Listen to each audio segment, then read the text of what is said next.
ওপার বাংলার খুব জনপ্রিয় অভিনেত্রী শ্রাবন্তী চট্টোপাধ্যায় খুব অল্প বয়সে বিয়ে করেছেন পরিচালক রাজীব কুমার বিশ্বাসকে।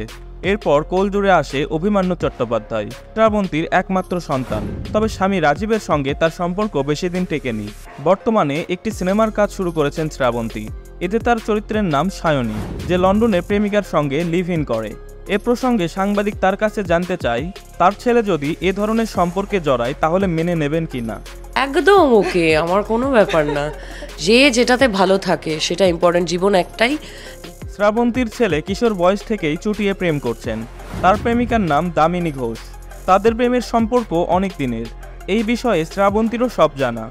মাঝে মাঝে তাদের দুজনকে নিয়ে ভারতের বাইরে ভ্রমণেও যান তিনি। অন্যদিকে শ্রাবন্তীর তৃতীয় সংসার ভেঙেছে কয়েক বছর হলো। তো ভিউয়ার্স, শ্রাবন্তীর এই চিন্তাধারা আপনারা কিভাবে দেখছেন তা অবশ্যই কমেন্টে জানাবেন। ধন্যবাদ।